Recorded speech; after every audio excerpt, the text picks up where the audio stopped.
سب سے پہلے حضرت مفکر اسلام شہزادہ غوث اعظم ڈاکٹر پیر سید عبد القادر جیلانی شاہ صاحب کی ویڈیوز کو حاصل کرنے کے لیے جیلانی میڈیا کے یوٹیوب چینل کو سبسکرائب کریں اور بیل آئیکن کلک کریں۔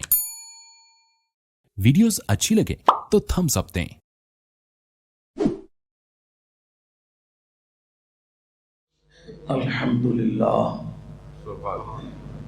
الحمدللہ وکفا وسلام علی عبادہ الذین اصطفیٰ خصوصاً علی محمد المصطفیٰ وعلی آلہ واصحابہ اولی الصدق والصفاء اما بعد قد قال اللہ تبارک وتعالی جل جلالہ فی القرآن المجید والفرقان الحمید اعوذ باللہ من الشیطان الرجیم بسم اللہ الرحمن الرحیم وَمَن يُشَاقِقِ الرَّسُولَ مِن بَعْدِ مَا تَبَيَّنَ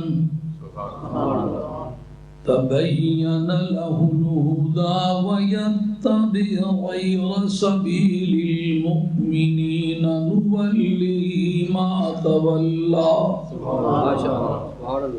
تَوَلَّى وَنُصْلِهِ جَهَنَّمَ وساءت مصيرا صدق الله مولانا العظيم وبلغنا رسوله النبي الكريم ونحن على ذلك من الشاهدين والشاكرين والحمد لله رب العالمين إن الله وملائكته يصلون على النبي يا أيها الذين آمنوا صلوا عليه وسلموا تسليما الصلاة والسلام عليك يا سيدي يا رسول الله وعلى آلك وأصحابك يا حبيب الله الصلاة والسلام عليك يا سيدي يا رسول الله وعلى آلك وأصحابك يا حبيب الله الصلاة والسلام عليك يا سيدي يا رسول الله وعلى آلك وأصحابك يا حبيب الله واجب الاحترام علماء کرام، معزز حاضرین، میرے بزرگوں، پیارے بھائیوں، عزیز بچوں، میں آپ حضرات کی خدمت عالیہ میں حاضر آیا ہوں اور جو کچھ میری عقیل بساط ہے اس کی روشنی میں آپ کی خدمت عالیہ میں عرض کرنا چاہوں گا۔ اس وقت یو کے کی سرزمین ہر طرح کے دانشوروں سے لبریز ہے۔ ہمارے دنیائے دین میں دو طرح کے مذہبی پیشوا تسلیم ہوتے ہیں۔ ایک وہ ہیں جو علوم کے ذریعے سے دین کی خدمت کرتے ہیں اور کتابی دنیا میں استدلال کے ذریعے سے لوگوں تک دین پہنچاتے ہیں۔ ایک طبقہ عارفین کا ہے، آل اللہ کا ہے، جو صدری محنت و مشقت کے ذریعے سے اور اپنے مجاہدات کے ذریعے سے، مکاشفات کے ذریعے سے دین کی خدمت کرتے ہیں، نگاہوں سے اور سوزے دل سے لوگوں کے اندر ایک آفرینش پیدا کرتے ہیں۔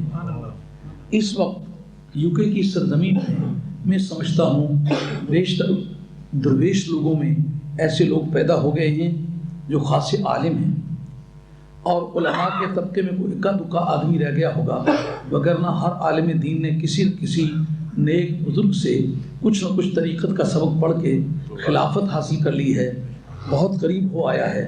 تو اس کا مقصد یہ ہے کہ مذہبی پیشواؤں میں اس وقت سرزمین انگلستان میں ایک ڈپلیکیشن ہے ظاہری اور باطنی علوم کی، اور اسلام کی آمد سے پہلے بھی ایک مہم دنیا میں جاری رہی ہے جس کو آپ یوں کہہ سکتے ہیں کہ ایک کا نام تھا فلسفہ مشائیہ اور ایک کا نام تھا فلسفہ اشراقیہ اور مشائیہ، جس کو آپ انگریزی میں پریپیٹیٹک فلسفی، ایلیومینیٹک فلسفی، دو طرح کی فلسفی، میں اس کو ڈیفائن کرتا ہوں، آپ کے ذہن میں آسانی سے آ جائے گی۔ جو دلائل کے ذریعے سے خدا کی تلاش کرتے تھے، خدا کی پہچان کراتے تھے، اپنے خیال کے مطابق جو ان کے پاس لاجیکل فلسافیکل ریزنز اور اتھارٹی تھی وہ کوٹ کرتے تھے اور ان کے ذریعے سے خدا کی تلاش کرتے تھے، لیکن اس کے لیے کسی آسمانی دین کا، کسی پیغمبر کی ریویلیشن کا، خدا کی اطلاعات کا وہ اس میں کوئی انسلاک نہیں کرتے تھے، ان کا نام تھا فلاسفہ مشائیہ، پریپیٹیٹک فلاسفرز۔ وہ فلاسفرز جو خدا کی تلاش کرتے ہیں مگر اپنے لاجک کو، اپنی فلسفی کو، اپنے علوم کو استعمال کرتے ہیں مگر کسی پیغمبر کی تعلیمات کو شامل نہیں کرتے یا رہنما کے طور پر تسلیم نہیں کرتے۔ اس لیے اسلام نے ان کو بھی گمراہ شمار کیا۔ کہا دنیا کے جتنے بھی علوم ہیں اگر کیئر آف کسی پرافٹ کے جاتے ہیں، کسی رسول کی معرفت خدا سے تعلق رکھتے ہیں، تو وہ ایک صحت مند علم بھی ہے، وہ ایک صحت مند معرفت بھی ہے، وگرنہ اڑ سکتا ہے پر خدا کو نہیں پا سکتا، دریاؤں کو چیر سکتا ہے پر خدا کو نہیں پا سکتا، فضاؤں کو چیرتا چلا جاتا ہے مگر خدا کی جستجو میں جھوٹا ہے، پہاڑوں کو الٹ سکتا ہے مگر خدا کی نشاندہی نہیں کر سکتا۔ ایک طبقہ وہ تھا کہ جو صرف صدری محنت کے ذریعے سے، مجاہدات کے ذریعے سے، جو رہبانیت تھی، یا دوسرے جو یہودی علماء تھے، یہ سارے مل کر کے کام کرتے تھے۔ اس کا نام کیا تھا؟ اس کا نام تھا فلسفہ اشراقیہ، یعنی محنت و مشقت کے ذریعے سے، عبادات کے ذریعے سے، ریاضات کے ذریعے سے خدا کو ڈھونڈتے تھے مگر ان کی ریاضات و عبادات میں کسی آسمانی تعلیمات کا کوئی دخل نہیں تھا۔ ان کے بارے میں بھی اسلام نے تحقیق کیا کہ یہ اگر لکڑی کو سونے میں تبدیل کر لیں تو ہو جائے گا، لیکن خدا کے بارے میں کوئی جملہ بولے سراسر جھوٹ ہوگا۔ اگر اگلی دنیا کے بارے میں کوئی سچائی ظاہر کرنا چاہیں تو وہ سچائی پر مبنی نہیں ہوگی۔ تو ایک فلسفہ اشراقیہ کے فلاسفہ ہوئے اور ایک فلسفہ مشائیہ کے ہوئے۔ اس کے مقابلے میں اسلام نے آ کر کے دو طرح کی تعلیمات دی۔ کہ ایک ایسا کرو دلائل اور مسائل کے ذریعے سے خدا کو ڈھونڈو، مگر دلائل و مسائل کو انفر کرو، ڈیرائیو کرو۔ کن سورسز سے؟ کتاب اللہ سے، سنت رسول اللہ سے، اجماع سے اور قیاس سے۔ اس کے بعد دو ادارے اور ہیں، ایک کا نام ہے مصلحت اور ایک کا نام ہے عرف۔ اس سے بھی استدلال کرو۔ جو عرف اور جو ابھی میں باتیں کروں گا، ممکن ہے کہ کوئی نئی بات لگے لیکن الحمدللہ کوئی غیر ذمہ دارانہ بات نہیں کروں گا، جو دیکھی ہوئی ہوگی، جو اپنے متقدمین کی کتابوں میں پڑھی ہوئی ہوگی، اس میں میرے نشانات لگے ہوئے ہوں گے اور اصل سورسز میرے پاس موجود ہوں گے۔ بات کروں گا تو یہ کہہ سکوں گا کہ جو آدمی بات کرنا چاہتا ہے کرے، اور اصل ریفرنسز میں آپ کے سامنے پیش کروں گا، تو پھر آپ ذہن میں رکھیں کہ کوئی بات تک تخمینے سے نہیں کہہ رہا ہوں۔ سبحان اللہ، سبحان اللہ۔ یہ ضروری نہیں کہ آپ باتوں میں سبحان اللہ ہی کہنے لگ جائیں، آپ پر کوئی وجد کی کیفیت طاری ہو جائے، رونے لگ جائیں یا ہنسنے لگ جائیں یا آپ پر وجد طاری ہو جائے، یہ ضروری نہیں۔ یہ ہے ساز پہ موقوف نوا ہائے جگر سوز، ہے ساز پہ موقوف نوا ہائے جگر سوز، ڈھیلے ہوں اگر تار تو بیکار ہے مضراب۔ کبھی ایسا بھی ہوتا ہے، پیلا منکا نیڑے کھڑیے کا کسنو اٹھ مل دے، لالا نال نہ چمڑن اٹھ کے راز نیارے دل دے۔ اس کے لیے میں اس کی ذمہ داری نہیں لیتا کہ آپ پر کیا اس کا تاثر ہوگا، اس بات کی بفضل ہی تعالیٰ مدینے والی سرکار کے نالین پاک صدقہ ذمہ داری قبول کرتا ہوں کہ جو بات کروں گا کچی نہیں ہوگی۔ اب ہمارے مذہبی پیشواؤں کے دو گروپ بن گئے، ایک دلائل کے ذریعے سے خدا کی تلاش کریں، وہ جو آپ کو سورسز بتلائے ان کو استعمال کریں۔ اس کا مطلب یہ کہ کوئی سیغہ بھی آپ خدا کی جستجو کے نام سے قوم میں پیش کریں تو اس کا جو ہے نا انفینیٹیو ورک وہ نبی کی بارگاہ سے چلنا چاہیے، خواہ نام اس کا کچھ ہے۔ کیوں کہ اللہ کی کوئی نعمت خدا کی طرف سے مخلوق کو ملے، نبی کو بیچ میں ڈالے بغیر ملے کبھی نہیں ہوگا۔ لا ورب العرش جس کو جو ملا ان سے ملا، لا ورب العرش جس کو جو ملا ان سے ملا، بٹتی ہے کونین میں نعمت رسول اللہ کی، بٹتی ہے کونین میں نعمت رسول اللہ کی۔ امام قسطلانی جن کا سن وفات 923 ہے، مصر کے رہنے والے ہیں، قسطلان ان کے شہر کا نام ہے، مذہباً شافعی المذہب ہے، سلسلہ تعلیمات میں حضرت امام شاذلی کے سلسلے کے مرید ہیں۔ وہ کہتے ہیں، ایک چیپٹر انہوں نے باندھا ہے وابل الدنیا شریف ہے، بابو ما جاء فی خصوصیت ہی صلی اللہ علیہ وسلم، سرکار کی اسپیشلٹیز کا باب، سرکار کی خصوصیات کا باب۔ اس میں ایک خصوصیت یہ ہے کہ کہ حسینوں کا حسن سرکار کی بارگاہ میں پہلے آیا، سرکار نے بانٹا۔ کلیوں کا تبسم سرکار کی بارگاہ میں انہوں نے بانٹا ہے۔ آنکھوں کی چمک سرکار کی بارگاہ میں آپ نے تقسیم کیا۔ زلفوں کے بل سرکار کی بارگاہ آپ نے بانٹے۔ بادشاہوں کے تاج و تخت سرکار کی بارگاہ آپ نے بانٹے۔ کہ یہ ثبوت کہ واللہ یؤتی وانما انا قاسم، اللہ دیتا ہے میں تقسیم کرتا ہوں۔ معترض اعتراض کرتا ہے یہ حدیث تو کتاب العلم، میری طرف مولانا معترض اعتراض کرتا ہے یہ حدیث تو کتاب العلم میں آئی ہوئی ہے۔ مولانا سامنے بیٹھے تاکہ میرے ٹارگٹ میں کوئی بات کرنے کے لیے گنجائش ہو۔ سامنے ہاں عرض خدمت ہے کہ معترض اعتراض کرتا ہے کہ یہ حدیث تو کتاب العلم میں آئی ہوئی ہے، اس کا معنی اس کو نہیں چھیڑنا۔ ادھر بیٹے بیٹھ جاؤ، ادھر شاباش شاباش، اللہ تمہیں سعادت مند ہے، دور نہیں جانا بھائی، سامنے رہو بیٹے۔ ہاں یہ حدیث تو کتاب العلم میں آئی ہوئی ہے، اس کا مطلب ہے سرکار علم تقسیم کرتے ہیں کہ تو نے ساری باتیں کیوں کی ہیں؟ او بندہ خدا، میں تم سے یہ پوچھتا ہوں اگر کتاب العلم میں آئی ہوئی ہے تو یہ صرف سرکار کے بارے میں آئی ہوئی ہے یا اللہ کے بارے میں بھی آئی ہوئی ہے؟ اگر کتاب العلم میں آنے کی وجہ سے، یہ تو محدثین نے اس کو درج کیا ہے نا، اگر کتاب العلم میں درج ہونے کی وجہ سے تم کہتے ہو کہ یہ کتاب العلم میں درج ہے اس لیے سرکار کی اسپیشلٹی صرف علم تقسیم کرنا ہے، تو دیکھو پوری حدیث میں کہ اللہ دیتا ہے میں تقسیم کرتا ہوں۔ اگر کتاب العلم کی وجہ سے تم لمیٹیشن کرتے ہو سرکار کے اختیارات کے دائرے کی کہ سرکار تو علم ہی دیتے ہیں کیونکہ یہ تو علم کے باب میں آئی ہوئی ہے، تو پھر تمہیں کہنا ہوگا کہ خدا بھی صرف علم ہی دیتا ہے، باقی کچھ نہیں دیتا۔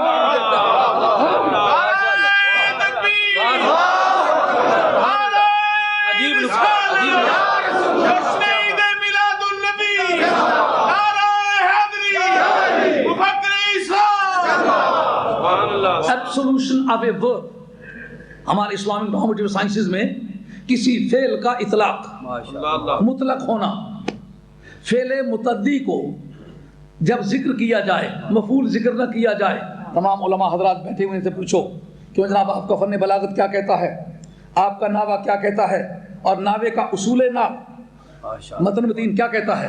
جب کسی مفعول کا، کسی فعل متعدی کا ٹرانزٹیو ورب، فعل متعدی اسے کہتے ہیں جو فاعل سے تجاوز کر کے مفعول سے تعلق پکڑے۔ انگریزی بھی صاحب نہیں پڑھی ہوئی ہے نا، احمد جی گل کرنا جا کو تو انگلش تو بغیر نہیں بولی سکتے، اور انگلش کی رام ہے نا۔ سوال اٹھتا ہے یہ ٹرانزٹیو ورب ہے، ٹرانزٹیو ورب کا آبجیکٹ جب ذکر نہ کیا جائے تو کیا مطلب ہوتا ہے؟ اس کا ایبسولوشن ہوتی ہے، اس میں اطلاق ہوتا ہے، یعنی یہ پابندی نہیں تھی یہ کہ وہ جیسا سرکار نے فرمایا سل توتا، سوال کر دیا جائے گا، توتا کے بعد مفعول نہیں بتایا کہ کیا دیا جائے گا، اس کا مطلب جو مانگے گا وہ دیا جائے گا۔ مانگنے میں تم کوتاہی کر سکتے ہو، دینے میں ہم کوتاہی نہیں کریں گے، کیوں؟ ہم نے یہ ریسٹرکشن نہیں کی کیا چیز کا مانگ دیا جائے گا، اس کا مطلب یہ کہ دینے والے کی پاور میں، خدا کی کل کائنات میں جو گفٹیبل چیز ہے وہ نبی دے سکتا ہے۔ مطلب نکلا کہ نہ نکلا؟ بات واضح ہوئی نہ ہوئی؟ واللہ یوتی، یہ نہیں بتا یوتی فعل متعدی ہے کہ نہیں، بلکہ ڈیٹرانزٹیو ہے، دو مفعول جو مانگتا ہے اس کو انگریزی میں کہتے ہیں ڈیٹرانزٹیو۔ اسا ادھر عربی والے پاسے روٹ کٹیا نا، اس کی رسی جیسا چورا کی پگڑی کی رسی جیسا پگڑی کی دی نا۔ وہ جتنے گھوڑے شرارتیں کرتے ہیں نا کم سواروں کے ساتھ کرتے ہیں، سواروں کو اتنا پہچانتے ہیں لگام پہ ہاتھ ہی رکھے تو پہلے ہی کان نیچے کر دیتا ہے۔ اب انگریزی ہمارے سامنے اس طرح جس طرح کہ سوار کے سامنے گھوڑا جو دیا وہ کان نیچے کر لیتا ہے، وہ سسٹم ہے۔ اب یہ ڈیٹرانزٹیو ہے، اگر صرف ٹرانزٹیو ہو تو اس کا یہ حال ہے، تو ڈیٹرانزٹیو ہو تو کیا مطلب کا راز کو تو سمجھ ہی نہیں سکا اور تو ہی ناتا چند کلیوں پر قناعت کر گیا، ورنہ گلشن میں علاج تنگی یہ داما بھی ہے۔ صرف دیتے ہی نہیں، لینے کا دامن نہ ہو تو دامن بھی عطا کرتے ہیں اور دین بھی عطا کرتے ہیں۔ تو اللہ یعطی وانما انا قاسم، اللہ دیتا ہے میں تقسیم کرتا ہوں۔ اب یہ بات واضح ہو کہ کتاب العلم میں آنے کی وجہ سے اس کا یہ مطلب نہیں کہ سرکار علم ہی دیتے ہیں، کہا رب سب کچھ دیتا ہے اور سب کچھ یہ بانٹتا ہے۔ اب بتاؤ پھولوں کو مسکرانا کس نے دیا؟ رب نے۔ رب دیتا ہے سرکار بانٹتے ہیں۔ میں کہنے میں حق بجانے بھوں کے نہیں ہوں۔ حسینوں کو حسن ملتا، دیتا کون ہے؟ رب۔ جو رب دیتا ہے سرکار بانٹتے ہیں۔ لا ورب العرش جس کو جو ملا ان سے ملا، لا ورب العرش جس کو جو ملا ان سے ملا، بٹتی ہے کونین میں نعمت رسول اللہ کی۔ اب ہمارے علماء نے دو طبقے کر لیے، کا دلائل اور مسائل کے ذریعے سے خدا ڈھونڈو، لیکن تمہارے جتنے علم کے سوتے ہیں نا یہ سرکار کی بارگاہ سے پھوٹنے چاہیے۔ جس علم کا تعلق سرکار دو عالم علیہ السلام کی ذات سے نہیں ہوگا وہ علم نہیں ہوگا، وہ جہالت ہے۔ اب وہ کون کہلائے؟ وہ متکلمین کہلائے، علماء عقائد کہلائے، جس کو ڈائلیکٹیکل تھیولوجی انگریزی میں کہتے ہیں، ڈائلیکٹیکل تھیولوجی۔ یہ اس کے جو علماء گزرے ہیں ان کو کہتے ہیں متکلمین، جو عقائد اور دلائل کے ذریعے سے دین کو تول کے دیتے ہیں لیکن عقل ماننے لگتی ہے واقعی ٹھیک تو لسٹ ہے۔ دوسرا طبقہ کا تم کشف کے ذریعے سے، مراقبے کے ذریعے سے، میڈیٹیشن کے ذریعے سے، تم یہ جو مراقبات خمسہ، لطائف خمسہ ہیں ان کے ذریعے سے، اور باقی جو لطائف ہیں ان کے ذریعے سے، جو لطائف عشرہ ہیں، جس طرح کے ایک آدمی نطق اور حیات سے مرکب ہے منطقیوں کے نزدیک، جیسے طبیبوں کے نزدیک اربع عناصر سے مرکب ہے، اس سے صوفیہ کہتے ہیں 10 لطیفوں سے آدمی مرکب ہے۔ جب 10 لطیفے پالش ہو جائیں تو اس وقت پھر چاہے تو زمین پر بیٹھا ہوا عرش بری کی باتیں کرتا ہے، زمین پہ بیٹھا ہوا عرش بری کی باتیں کرتا ہے۔ عشق کی ایک جست نے ہے کر دیا قصہ تمام، عشق کی ایک جست نے ہے کر دیا قصہ تمام، اس زمین و آسمان کو بے قرار سمجھا تھا میں، پائے طلب کے واسطے کوئی جہاں بنا، وادی میرو ماہ تو لفظ نیم گام ہے۔ اب ان کا نام کیا رکھا گیا؟ متصوفہ۔ ایک متکلمین، دوسرے متصوفہ۔ ان کے کیا تھے؟ ایک فلسفہ اشراقیہ کے، ایک فلسفہ مشائیہ کے۔ اس کے مقابلے میں اسلام نے کہا کہ یہ علماء عقائد ہیں اور یہ صوفیہ ہیں۔ وہ دونوں ونگ جو ہیں لوگوں کو گمراہ کرنے کے لیے خدا کا نام پیش کر رہے ہیں، نام وہ بھی خدا کا پیش کرتے ہیں مگر اصل راستے سے ہٹا رہے ہیں۔ تم بھی خدا کی طرف بلاؤ لیکن تمہارا تصوف ہے تو بھی سرکار کی بارگاہ سے آئے، اور تمہارے دلائل ہیں تو بھی سرکار کی بارگاہ سے آئیں۔ تو دو طبقے الگ الگ ہو گئے، ایک کا نام متکلمین پڑ گیا، دوسرے کا نام صوفیہ پڑ گیا۔ دونوں مل کے دونوں ونگز پر کام کرنے لگے، اور آج الحمدللہ یو کے میں علماء میں صوفیہ موجود ہیں، صوفیہ میں علماء موجود ہیں۔ وہ جو فلسفہ اشراقیہ اور مشائیہ دونوں کے جواب میں صوفیہ نے اور متکلمین نے کام کرنا تھا، آج الحمدللہ سرزمین انگلستان میں ڈپلیکیشن کے ڈبل ویلیو کے علماء پیدا ہو چکے ہوئے ہیں۔ اس لیے میں سمجھتا ہوں میں آپ کی معلومات میں کچھ اضافہ نہیں کر سکوں گا۔ اصل مضمون جو تھا وہ یہ تھا کہ آج ہم لوگ میلاد شریف مناتے ہیں۔ جو میلاد کا منانا ہے اس کے بارے میں ایک بڑا سستا اور آسان نعرہ، وہ جی جو بات قرآن میں نہیں لکھی، حدیث میں نہیں لکھی، میں نہیں مانتا۔ اگر تیرے باپ کا ذکر قرآن مجید میں نہ ہو، حدیث میں بھی کسی جگہ نہ لکھا ہو، تو مانے گا نہیں مانے گا؟ اتنا ظلم کرتا ہے یار۔ کہ کیٹیگری وائز لکھا ہوا ہے تو کیٹیگری وائز تو میلاد شریف بھی لکھا ہوا ہے۔ اگر یہ کہ ایک مسلمان عورت سے شادی ہو تو اولاد ویلڈ ہوتی ہے، اگر کیٹیگری وائز تو چاہے تو وذکرہم بایام اللہ، قرآن مجید نے کہا ہے اے محبوب ان کو اللہ کے دنوں کی یاد دلا۔ شاہ ولی اللہ صاحب محدث دہلوی، آپ کی کتاب الفوز الکبیر فی اصول علم تفسیر، درسیات کی کتاب ہے، غالباً درجن سے زیادہ مرتبہ مجھے اللہ نے پڑھانے کا موقع دیا ہے۔ منطوق قرآن ایک ہے، مفہوم قرآن ایک ہے، منطوق قرآن لفظوں میں جو اس سے ہونٹ ہلیں تو جو آواز نکلے اس سے کوئی مطلب ثابت ہو اس کو کہتے ہیں منطوق قرآن۔ منطوق قرآن میں علوم خمسہ کی بحث ہے، 5 علم، اس میں ایک علم کا نام ہے التذکیر بایام اللہ۔ اللہ قرآن مجید نے بحث کرتے وقت ایک مضمون بطور چیپٹر کے پورے قرآن میں چھیڑا ہے، وہ کیا؟ اللہ کے دنوں کی یاد۔ اللہ کے دنوں کی ڈیفینیشن کیا ہے؟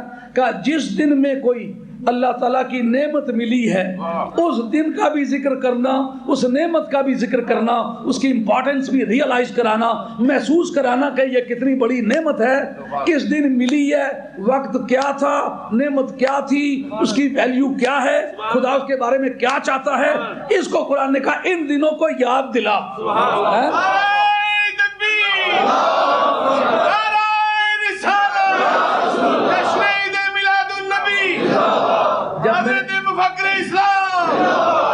جب میں نے تیری ویلیڈیٹی پوچھی تو لیجیٹیمیٹ سن ہے یا انلیجیٹیمیٹ سن ہے مجھے یہ بتلا، تو کہتا ہے قرآن میں نہیں لکھا، تیرے مطلب قرآن میں لکھا کہ تو فلاں کے گھر پیدا ہوگا تو ٹھیک ہے، نہیں تو نہیں۔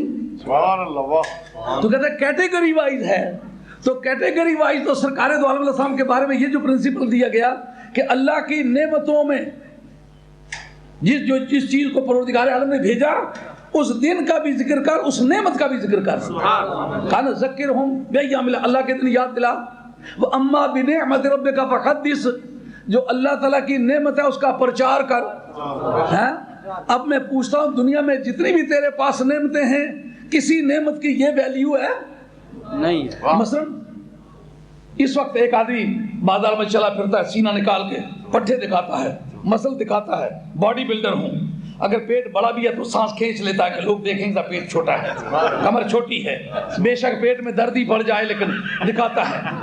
یہ تیری نعمت تو ہے، ماں کی عمر کی ہے تو بھی خالہ جی نہیں کہتا، بیٹی کی عمر ہے تو بھی کہ بچے نہیں کہتا، بیٹی نہیں کہتا، بری سوچ سے کہ پتہ نہیں کس وقت کیا حالات بن جائیں۔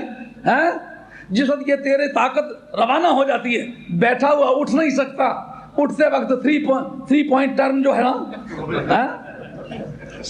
ایک بار ادھر ہاتھ ٹیکتا ہے، ایک بار تو ادھر ٹیکتا ہے، ایک بار تو آگے ٹیکتا ہے، پھر اٹھتا ہے۔ لکھ ہزار بہار حسن دی خاکو وچ سمانی، لا پرید محمد بخشا جگ وچ رہی۔ پر یہ خوف خدا دیوں ڈریے، ماں نہ کریے ماسا، جوبن حسن نہ توڑ نباہو کی اس لاپرواہ۔ نعمت تھی پر ساتھ اس نے چھوڑا کہ نہ چھوڑا؟ لارڈ میئر بن گئے۔ ایک دن آپ کے پاس وہ لارڈ میئر ریگیلیا جس کو کہتے ہو، وہ جو گلے میں ہار پڑا ہوتا ہے نا، لارڈ میئر ریگیلیا اس کو کہتے ہیں، وہ تیرے گلے پڑا اترتا ہے کہ نہیں؟ اتر جاتا ہے۔ پرائم منسٹر بنا ہے، کوئی بیج ملے ہیں، پہنے ہیں، اترتے ہیں کہ نہیں؟ اتر جاتا ہے۔ کل جو پرائم منسٹر تھی آج وہ ہے نہیں، کرنل بنا ہے، میجر بنا ہے، بریگیڈیئر بنا ہے اور فیلڈ مارشل بنا ہے، ایک دن بیج اترے کہ نہیں اترے؟ اتر گئے۔ یہ ساری طاقتیں روانہ بے وفائی کرتی نہیں کرتی؟ جس طرح مرنے لگا ہے تو گھڑی پہنی ہوئی ہے، بہنوں نے اتار لی ہے، زیور پہنے ہوئے ہیں، بہنوں نے اتار لیے ہیں، کپڑے بھائیوں نے اتار لیے ہیں، مر کے کفن میں رکھا گیا ہے، ساتھ کوئی جانا چاہتا ہے کوئی نہیں جاتا۔ وہ جو بیگم کہتی تھی تیری ویجز جو ہے نا سیدھی میرے اکاؤنٹ میں آنی چاہیے،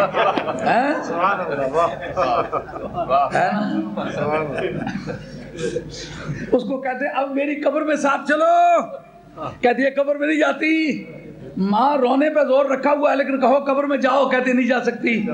بھائی کہتے ہیں جڑے کہندے سن مراں گے نال تیرے، کیا بات ہے یار، بوٹا بڑا کوئی سادہ بندہ ہویا، گل ایڈی لوہے تو زیادہ پکی کی تھی، ایمان سے کبھی دل چاہتا ہے اس کی قبر کو جا کے بوسا لو۔ سرکار کے بارے میں کیسی پیاری اس نے بات کی، کیسا صحیح عقیدہ اس نے دیا، جڑے کہندے سن مراں گے نال تیرے، اج انہاں بھی بازیاں ہاریاں نہیں، جدو باغ وچ خزاں نے بال کھولے پنچھی اڑ کے مار اڈاریاں نہیں۔ اوے محمد بوٹیا سارا جہان جھوٹا اور نبی پاک دیا سچیاں یاریاں، جس وقت قبر میں رکھا گیا کوئی بھی ساتھ نہیں گیا نا، جب انہوں نے اوپر سے مٹی ڈالی گرزوں والے آ گئے، اس وقت گھبرایا کہ میں ایک ہوں یہ دو ہیں۔ دیکھیں سکول میں آپ ہوئے ہوں گے، آپ بہت ساری کلاس کے لوگ امتحان دینے لگے ہوں گے، امتحان لینے والا ایک ہوگا، دینے والے بہت سارے ہوں گے، دیکھ کے حوصلہ بڑھ جاتا ہے کہ فلاں نے دیا تو کیا ہو گیا، میرا کیا بگڑے گا۔ اب امتحان دینے والا ایک ہے، لینے والے دو ہیں، گھبرایا کہ میرا تو کوئی بھی نہیں رہا، پنچھی اڑ گئے مار اڈاریاں نہیں، پٹ سے کھڑکی کھلی، لمبے لمبے گیسوں والا، حسین چہرے والا، زلفے واللیل دے پیچ دیکھو کنگھی بدھوا آ کے سنوار دیے، زلفے واللیل دے پیچ دیکھو کنگھی بدھوا آ کے سنوار۔ لب لہراتے ہوئے گیسوں والا آیا، پوچھا آپ کون ہیں؟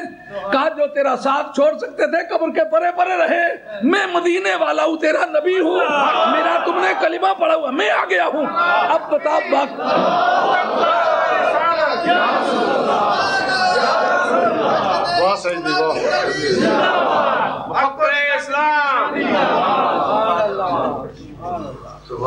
باقی تو جتنی نعمتیں تھیں، باقی تو جتنی نعمتیں تھیں قبر سے پہلے پہلے ساتھ چھوڑ گئیں، لیکن سرکار دو عالم نے ساتھ چھوڑا، قیامت کے میدان میں پہنچا، یوم یفر المرء من اخیہ و امہ و ابیہ و صاحبتہ و بنیہ۔ میں حافظ نہیں ہوں، مضمون کے سارے سے پڑھ لیتا ہوں، اسی طرح ہے نا، آپ تو حافظ ہیں نا؟ نہیں حافظ، یہ بڑی چنگی گل ہے، کہ حافظ نے ہر باری تو سنگیا کھڑا منزل سناؤ۔ قرآن مجید پڑھنا بڑی بات ہے، حضور کی امت کی افضل ترین عبادت ہے، قرآن مجید پڑھا کرو، بڑی دولت ہے۔ قرآن کہتا ہے قیامت کے میدان میں جب حاضری ہوگی تو بہن بہن نہیں رہے گی، ماں ماں نہیں رہے گی، بھائی بھائی نہیں رہے گا، بیگم بیگم نہیں رہے گی، ایک نیکی بھی کوئی آدمی گفٹ نہیں کرے گا۔ جب ہر طرف سے نا امید ہو کے ہتھکڑیاں لگ جائیں گی اور دوزخ میں لے جایا جانے لگے گا، کہا یار وہ گنبد خضرا سامنے جو نظر آ رہا ہے نا، وہ جہاں مقام محمود لکھا ہوا ہے، جہاں ایک جھنڈا حمد والا لہرا رہا ہے، یار میری سرکار کی زیارت مجھے کر لیں تو پتہ نہیں پھر کب واپس لوٹتے ہیں، پتہ نہیں کتنی مدتیں کتنی صدیاں مجھے دوزخ میں رہنا ہے۔ اب جو ہی سامنے ہوتا ہے سرکار بتا ٹھہرا لو، ابھی مجھے رب کریم کی بارگاہ میں بات کرنی ہے۔ ایک بزرگ سرکار کا ذکر کرتے وقت کہتے ہیں سرکار قیامت کے میدان میں وکیل ہیں، میں نے کہا غلط رائے ہے، وکیل نہیں ہے، وکیل کا مضمون ہے ڈینائل آف چارجز، وہ الزامات کی تردید کرتا ہے، کہتا ہے کہ یہ جتنے کیس ہیں یہ سارے بوگس ہیں، یہ جھوٹے الزامات ہیں، جتنے چارجز بنائے گئے یہ فیبریکیٹ کیے گئے۔ شفیع کا مضمون ڈینائل آف چارجز نہیں، سرکار کہیں گے مولا کریم گنہگار ہے، یہ ریکارڈ صحیح ہے، فرشتے تیرے حق پر ہیں، تیرا نالج صحیح ہے، پر مولا کریم میرا سمجھ کے اگر تو معاف کر دے اب بتائیے آخری منزل ہے جس جگہ ساری نعمتوں کی کلیکشن ہونی ہے، کون سی نعمت ہے جو اس دروازے تک گئی ہے؟ اب نبی پاک علیہ الصلوۃ والسلام نے اس جگہ سے سہارا دیا، اب اس کے رگوں پیسے آواز آتی ہے، اساں سنیا مائی اودی باں پھڑدا، اساں سنیا مائی اودی باں پھڑدا، جدا کوئی بھی سہارا نہ ہووے، اودی کشتی کنارے لاندا ہے، جدا کوئی بھی کنارہ نہ ہووے، اودی کشتی کنارے لاندا ہے، جدا کوئی بھی کنارہ نہ ہووے۔ کچھ کہ کسی اسکول کا سرٹیفکیٹ کام آیا؟ نہیں ہے۔ کسی یونیورسٹی کی سند کام آئی؟ کوئی پٹواری کا فرد کام آیا؟ کتنی زمین تھی؟ کسی آدمی کی کوئی عمارات کرایہ ماہانہ کتنا تھا؟ کام برادری کا ویٹ کام آیا؟ کس علاقائی پروونشلزم کام آیا؟ اس وقت کام آیا تو کون آیا؟ جو ساری نعمتوں کا سردار ہے۔ اب میں تم سے پوچھتا ہوں اگر ذکرہم بایام اللہ کا معنی یہ ہے وہ دن یاد دلا جن دنوں میں نعمت آئی، اس نعمت کا پرچار کر جو نعمت ملی ہے، تو سرکار سے بڑی نعمت کون سی ہے؟ سرکار کے میلاد کے دن سے بڑا دن کون سا؟ تو جس طرح کیٹیگری وائز تیرا نام ہے نا، تیرے ابے کا نام ہے نا، اسی طرح کیٹیگری وائز سرکار کا نام ہے۔ لیکن یہ جو نعرہ تو نے لگایا ہے، میں تم سے یہ کہوں گا یہ نعرہ صدیق اکبر کا نہیں، اور ذمہ داری سے کہتا ہوں فاروق اعظم کا یہ نعرہ نہیں ہے جو تو مار رہا ہے، یہ نیا نعرہ ہے۔ یہ کس کا نعرہ ہے؟ اس کا نام تھا ابراہیم بن سیار بصری، معتزلہ، شاگرد تھا امام ابو یوسف رحمۃ اللہ علیہ کا۔ اس آدمی نے حضرت امام شافعی رحمۃ اللہ علیہ سے مناظرے کیے ہیں، یہ 218 میں، یہ 228 میں مرا ہے۔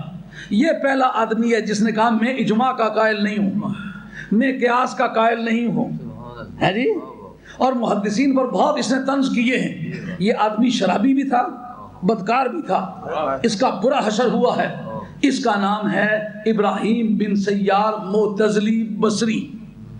یہ پہلا آدمی ہے جس نے یہ نعرہ لگایا تھا قرآن اور حدیث کے سوا میں نہیں مانتا. اور قرآن اور حدیث مانتا ہے تو پھر شراب کیوں پیتا ہے بھائی ایمان؟ جس آدمی نے یہ کام پہلے شروع کیا تھا شرابی تھا. آج بھی یہاں اس ملک میں بھی شرابیوں کی بولی ہے. مولوی جی گل کوئی کر رہی ہے تو قرآن چ کرو. میں تو قرآن کیڑی جگہ لکھا ہے کہ میلاد مناؤ؟ آپ تمہیں یہ بتانا چاہوں گا کہ یہ صدیق اکبر کی بولی نہیں. اجماع کو بھی اور قیاس کو بھی تمہیں شامل کرنا پڑے گا, مصلحت کو بھی شامل کرنا پڑے گا, عرف کو بھی شامل کرنا پڑے گا. یہ بھی سورسز آف لا ہے. وقت تھوڑا ہے, ساری باتوں پر گفتگو نہیں ہو سکے گی. میں چاہوں گا کہ آپ کے سامنے یہ رکھوں کہ اجماع کا مواد کیا ہوتا ہے, کس پر اجماع بنتا ہے. قرآن اور حدیث پر تو کسی کو اختلاف نہیں. اجماع کے بارے میں کنفیوژن ہے لوگوں میں کہ جی اجماع کو کس طرح ہم ایک اتھارٹی مانیں. قاعدہ کیا ہے؟ جو آیات قرآن مجید کے محکمات میں سے ہیں, محکمات پر تو کوئی گفتگو ہونے کی ضرورت نہیں. جیسا کہ نماز پڑھو, روزہ رکھو, اس میں کوئی کنفیوژن نہیں. روزے میں ایک سے زیادہ معنی نہیں پائے جاتے. نماز سرکار نے خود پڑھ کے دکھلائی ہے, اس کا ایک معنی متعین کر دیا ہے. یہ کہلاتی ہے محکمات. محکمات میں کوئی گنجائش نہیں ہے اجتہاد کی اور نہ اس میں اجماع کی. جو آیتیں آیتوں کے طور پر قطعی ثبوت ہیں مگر ایک معنی سے زیادہ معنی کی اس میں گنجائش ہے, ان کو کہتے ہیں یہ ظنی الدلالت ہے. ظنی الدلالت میں یہ معنی لیں کہ وہ معنی لیں. اس پر اہل علم کو حق دیا کہ بیٹھ کے غور کرو, جو تمہاری سمجھ میں آئے کہ یہ ٹھیک ہے, دیانتداری کے ساتھ اس پر اکٹھے ہو کے جو بات کرو. رب سے میں نے یہ بات مانگی ہوئی ہے کہ مولا کریم میری امت کبھی گمراہی پر اکٹھی نہ ہو. رب نے مجھے ضمانت دی ہے کہ تیری امت اکٹھی ہوگی تو گمراہی نہیں ہوگی. مسلمانوں کے اتفاق میں بھی کتنی جان ہے. اب پہلا یہ اجماع کا جو پہلا موقع یہ ہے. بعد میں یہ ہے کہ قیاس ہے, قیاس کیا ہے, بعد میں اکٹھ کر لیا ہے. اب قیاس کو قیاس کے درجے سے نکل کر کے اجماع کے درجے میں آ گیا. اگر اجماع ہے تو پھر اجماع کے کئی اقسام ہیں. ایک اجماع نصی ہے, ایک اجماع ثبوتی ہے, ایک اجماع ضمنی ہے, ایک اجماع احادی ہے. یہ 4 قسم کے اجماع ہیں, لیکن چاروں کی اتھینٹسٹی, ان کی اتھارٹی, ان کا ثبوت اور ان کا وزن الگ الگ ہے. اس پر پہلے سوچ لیں کہ جس وقت ہم نے اس پر غور کیا کہ قرآن مجید کی آیاتوں میں جن باتوں کو اجماع کے طور پر ثابت کیا گیا ہے وہ کون سی ہیں. مثال کے طور پر کہا حرمت علیکم امہاتکم, تم پر تمہاری مائیں حرام کر دی گئی ہیں. اچھا, اب ماں کے بارے میں تو یہ کلمہ صریح الدلالت ہے, لیکن نانی اور دادی کے بارے میں صریح الدلالت نہیں ہے کہ اس آیت کے ذریعے سے نانی بھی حرام ہے کہ نہیں, دادی بھی حرام ہے کہ نہیں. اب جناب اس جگہ کہے کہ قرآن میں کہاں لکھا ہوا ہے, قرآن میں تو نہیں لکھا ہوا, ذمہ داری سے کہتا ہوں. اس پر اجماع ہوا کہ یہ فیصلہ کرے کہ دادی بھی اسی آیت کے ذریعے سے حرام ہے یا نہیں ہے. تو کہتا ہے قرآن کے سوا میں نہیں مانتا. قرآن کی زبان میں جدہ کہتے ہیں اس کو, دادی کو جدہ کہتے ہیں. تو جدہ کا تو لفظ نہیں, کا لفظ آیا ہوا. صرف ماں کے لیے استعمال ہوتا ہے. اب اہل علم نے کہا کہ اس کے اندر معنی ایک سے زیادہ ہیں. وہ کیا؟ جو ماں جنم دینے والی ہے وہ بھی ماں ہے, اور جس نے اس کو جنم دیا ہے وہ بھی ماں ہے. لیکن پہلے پر وہ قطعی ثبوت ہے, دوسرے پر پہلے پر وہ قطعی دلالت ہے اور دوسرے پر ظنی دلالت ہے. جو دلالت میں ظنیت ہے اس کے لیے اکٹھے ہوئے کہ فیصلہ کریں. اب جو آدمی کہے یہ بات تو قرآن سے ثابت ہے کہ ماں سے شادی کرنی حرام ہے, لیکن براہ راست اجماع کے ذریعے سے یہ ثابت ہے, قرآن کے ذریعے سے ثابت نہیں کہ نانی سے شادی کرنی حرام ہے, لہذا میں نہیں مانتا کہ شادی کرنی نانی سے حرام ہے. پھر بتائیے جو آدمی نانی کی شادی کے حرمت کا قائل نہیں ہوگا بے ایمان ہوگا کہ نہیں ہوگا؟ یہ جو فارمولہ تو نے سرکار کے میلاد کے بارے میں بنایا ہے اس کی روح سے تو تجھے یہ پتہ بھی کاٹنا پڑے گا. مثال کے طور پر قرآن مجید نے کہا کہ تم دونوں بہنوں کو ایک نکاح میں نہیں لا سکتے ہو. یہ مسئلہ قرآن مجید میں قطعی ثبوت بھی ہے, قطعی دلالت بھی ہے. آیت ہے, قطعی ثبوت ہے دلالت کے اعتبار سے کہ سابقہ جتنے بہنیں ایک نکاح میں آ سکی وہ تو درست ہیں, لیکن اب تم ایک نکاح میں نہیں لا سکتے ہو. اچھا جہاں تک اس بات کا تعلق ہے کہ دو بہنیں ایک نکاح میں نہ ہوں یہ تو ثابت ہے، لیکن خالہ اور بھانجی دونوں ایک نکاح میں نہ ہوں یہ تو نہیں ثابت ہے۔ بھتیجی اور پھوپھی ایک نکاح میں نہ ہوں تو کہ قرآن سے ثابت نہیں، میں نہیں مانتا۔ اب اس پر اہل علم کے بورڈوں نے کام کیا ہے جی، نبی پاک کے فقہاء صحابہ جو ہیں اس پر انہوں نے کام کیا کہ کیا اسی آیت کے ذریعے سے پھوپھی اور بھتیجی کو ایک نکاح میں لانے سے منع کریں یا نہ کریں۔ ان کا جو علت اس میں پائی جاتی ہے حرمت کی، وہ علت اس میں بھی پائی جاتی ہے، لہٰذا ان دونوں کو بھی اکٹھ نہ کیا جائے۔ اب جناب وہ تو قرآن سے ثابت ہوا، یہ کس سے ثابت ہوا؟ یہ اجماع سے ثابت ہوا۔ اب اس کے بعد یہ کہ ایک آدمی کی بیوی مر گئی ہے، وہ دوسری اس کی بہن سے شادی کرنا چاہتا ہے، اس میں تو کسی کو اختلاف نہیں کہ وہ مر جانے سے، بیوی کے مر جانے سے نکاح مکمل ختم ہو جاتا ہے، اس لیے سالی سے نکاح کر سکتا ہے عدت کے اندر۔ لیکن اگر طلاق دی ہے تو اب سالی سے وہ نکاح کرنا چاہتا ہے، اسی دن کر سکتا ہے کہ نہیں کر سکتا؟ یہ نہیں کر سکتا۔ کیوں نہیں کر سکتا؟ قرآن میں تو منع نہیں ہے کہ ایک نکاح میں جمع نہ کرو۔ اس پر مجتہدین نے غور کیا، ان کا دراصل بات یہ ہے کہ ہم دیکھتے ہیں کہ جس وقت کسی عورت کو طلاق ہوئی ہے تو اس کی عدت کے زمانے میں مرد پر خرچہ پڑا ہے، اس کے خرچہ تو مینٹیننس تیرے ذمہ ہے، لاجنگ بورڈنگ تیرے ذمہ ہے، کلوتھنگ تیرے ذمہ ہے، کھانا پینا تیرے ذمہ ہے۔ ابھی کیوں ذمہ ہے کہ اگرچہ طلاق ملی ہوئی ہے لیکن تا وقت عدت پروبیشنل پیریڈ میں من وجہ نکاح میں ہے، کا نکاح کی کچھ پرسنٹیج باقی ہے۔ جس طرح ہمیں اس کے خرچ خوراک کے چیپٹر میں یہ بات پتہ چل گئی کہ یہ من وجہ نکاح میں ہے، اسی طرح یہ پتہ چل گیا کہ کسی طرح کا بھی نکاح موجود ہو تو اس کو اکٹھا نہیں کیا جا سکتا۔ اب بہن کو طلاق دے کے ایک بہن کو دوسری بہن سے شادی کرنا چاہے تو جب تک مرد عدت پوری نہ کرے، سمجھ آئیے بات، مرد پر بھی عدت پڑتی ہے، مرد پر بھی۔ میں عدت جہاں باہر نہ نکلی سکنا لیکن کس عدت باہر اندر نکلی سکنا عورت کے لیے مرد پر عدت پڑی ہوئی ہے۔ سالی سے شادی کرنے کے لیے بیوی کو طلاق دی ہے، جب تک کہ وہ عدت گزار کے فارغ نہ ہو جائے سالی سے نکاح نہیں کر سکتا۔ اچھا جناب دونوں کو ایک نکاح میں جمع کرنا تو قرآن سے ثابت ہے، لیکن عدت کے اندر اس کو دوسری اپنی سالی کو نکاح نہ کر سکنا یہ تو قرآن سے ثابت نہیں۔ تو کہتا ہے میں قرآن اور حدیث کے بغیر نہیں مانتا، تو یہ تو ابراہیم بن سیار والا معتزلہ کا مذہب ہے، یہ اہل سنت کا مذہب تو نہیں ہے۔ یہ تو جھوٹوں کی انجمن کا پریزیڈنٹ تھا جس کی یہ بولی تھی، آج تو جو ہی کالج سے پڑھ کے نکلتا کہتا میں قرآن حدیث کے بغیر نہیں مانتا، یونیورسٹی سے پڑھ کے نکلتا قرآن حدیث پڑھ کے فارغ ہو گئے جی میں فزکس کا اسٹوڈنٹ ہوں، تو پھر تمہارا قرآن سے اور حدیث سے کیا تعلق ہے کہ یہ سمجھ تمہیں آ گئی ہے؟ وہ سمجھتا ہے جناب میں نے تو ایک مسئلہ سمجھ لیا ہوا ہے کہ قرآن حدیث کے بغیر یہ اللہ کی کتاب ہے، وہ نبی کا کلام ہے، اور اللہ اور اس کے رسول نے جو کسی کو کلیہ کے طور پر جو پاورز ڈیلیگیٹ کی ہیں، اگر ان کو تو نہیں مانے گا تو پھر قرآن و حدیث کو ماننے والا ہے؟ کہ جس طرح نبی کو اپنی زبان سے قانون سازی کا حق ہے، نبی نے اپنے غلاموں کو یہ حق دیا کہ جس وقت میری بات میں تمہیں ایک سے زیادہ معنی کی گنجائش نکل آئے کہ یہ معنی ہے کہ وہ معنی ہے، اس وقت میری امت کے دانشوار اکٹھے ہو جا کر کے مل کے بیٹھا کرو، دیکھو کہ اگر اس میں کوئی برائی نہیں پائی جاتی تو ایک معنی کا تعین کر لو، اس پر اجماع ہو جائے گا۔ ماشاءاللہ ماشاءاللہ۔ اب بات تو اصل میں میلاد شریف پر کرنا چاہتا ہوں، آپ کو پتہ ہے کہ میں بات کو بھولنے کا عادی نہیں ہوں، میں آتا ہوں اپنے اصل منزل کے قریب تاکہ آپ کو اس کا جواب مل جائے جو کہتا ہے قرآن و حدیث کے بغیر مانتا نہیں ہوں، اس کو ایسا لگام دیں کہ اس کو ماننا پڑے۔ میں یہ پوچھتا ہوں کہ جس وقت قرآن مجید جمع کیا گیا، قرآن مجید میں کسی جگہ لکھا ہوا ہے قرآن مجید جمع کرو؟ کیوں جمع ہوا ہے؟ حدیث میں ہے کہ قرآن مجید جمع کرو؟ جب نہیں ہے کیوں جمع کیا ہے؟ تو کہتا ہے قرآن و حدیث کے بغیر مانتا ہی نہیں۔ اب بھائی مار خبردار ہاتھ لگائے اس قرآن کو، تیرے فارمول کے مطابق یہ ناجائز کام ہوا ہے، یہ تو میرا فارمولہ ہے، میں بتاتا ہوں وہ کس فارمولے کے تحت ہوا